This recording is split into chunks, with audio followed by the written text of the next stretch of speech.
پروپاګند به د نظام په خلاف نه کوي، ما او تا به نه سره جنګوي، اعتمادي به نه راولي، ما او ولس به نه سره لرې کوي. دا یو شی ده، دا یو. دوهم هغه څوک چې تښتېدلي دي د دې خاورې څخه، ما او ستا نواميس یې لوټلي دي، دا ملي شتمنۍ لوټ کړي دي، پیسې یې وړي دي، هر څه یې کړي دي، جنایات یې کړي دي. له هغو سره بیا د نظام په خلاف باندې غواړي کار وکوي، له هغو سره به رابطه نه کوي. له هغو سره که چا رابطه درلوده، په مامور و، هر څوک چې و عاجز و، هر څه چې و، له هغو سره که رابطه درلوده، هغه مطلق رانیسي محاکمه کوي. درېیم یو فتنه ده د عیش په نوم باندې د دغه سره که د چا رابطه وه ورسره ورباندې وسله یې وه، د هغو دپاره یې پروپاګند کاوه، د هغو دپاره یې کار کاوه.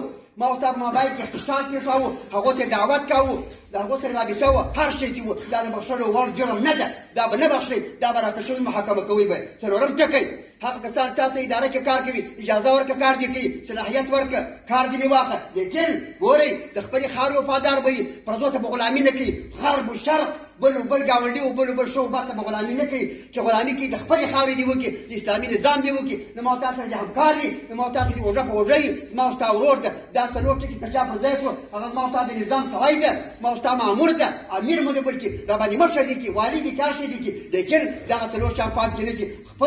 خپلو ژمنو ته به وفادار وي، خپل د ملي شتمنۍ ته وفادار وي، خپلې خاورې ته وفادار وي. داسې کس ما او ستا ورور هر څوک چې وي، هغه که داسې وي چې په حق العبد باندې څوک ورسره مشکل لري، محکمه دې ورسره وکړي، ورنه حق الله مغف شوي دي. خلک نور مه ځوروئ، خلکو په کورو باندې چپاول مه وروئ، د خلکو سره بد مه کوئ، خلکو ته په تروته دي ګورئ لامه، او خلکو ته د هغه بدو چې کړي دي د هغو پیغورونه هم مه ورکوئ. همدغه زموږ خبرې درسره شریکې کړې. پروردګار عالم دې موږ تاسې ته دغه وړوکی ده، دا ټوټه ده، دا ټوکر دا مسکین افغانستان، دا ته ګولې ګلزار، دا ته سره زرکي. او که ما او تا ژمن ووسو خپل نظام ته وفادار، خپل نظام ته دومره وفادار، تر ځان هم تر مال هم تر خپل اولاد هم خپل نظام ته، ځکه اسلامي نظام ده، راباندې حق ده، ورته ته وفادار ووسو. هغه ورځ لرې نه ده، داسې ما او تا سره ظلمونه هم شوي دي، احصالات هم اشاره راسره کړي.